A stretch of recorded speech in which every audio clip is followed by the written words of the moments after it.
Now speaking in more general terms, how was the writing and recording process for this album? And how long did it take? It was a really easy and organic process. Most of it was writing together in the rehearsal studio. Pretty much as soon as Alphaville came out, we just started writing.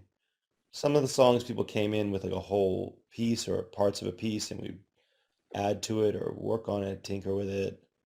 I like to imagine that this music, it takes form rather quickly and then we spend months adjusting it and changing parts and fiddling with little ideas here and there to make sure that everything is perfect the way it should be, whether it's, or conceptually at least. Mm.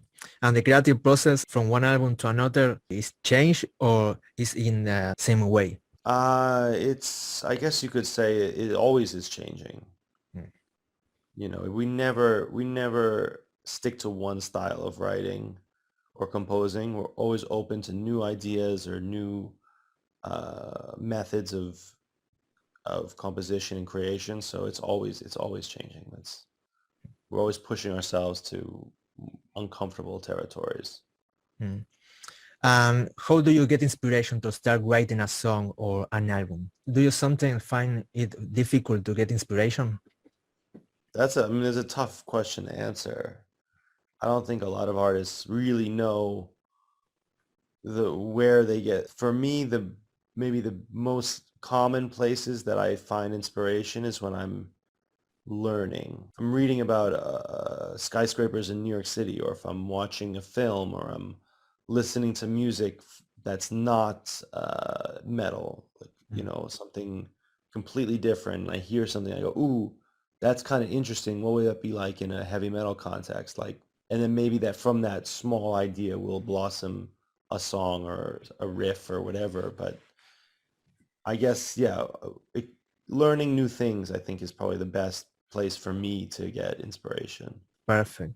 Perfect. What are the albums that most inspire you regarding black metal? Black metal? Yes. My favorite black metal record is Battles in the North by Immortal. Oh, good, good. Yeah, yeah, that's just growing up, I listened to it all the time, and it's probably my favorite. And I don't know, I like that. And then I really like this band, Odraza from Poland.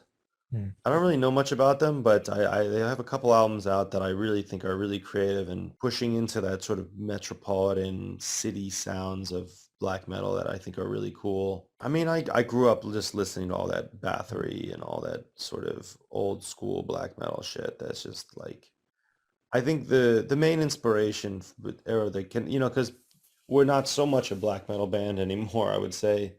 But I would say the main connection that we still have with that genre of music is that it's more about the atmosphere than the notes or the playing technicality or any of that stuff. Like it is technical music and it's complicated, but we don't focus on that. It's just about the atmosphere, and it has to have a dark atmosphere, and it doesn't matter what we're playing so much.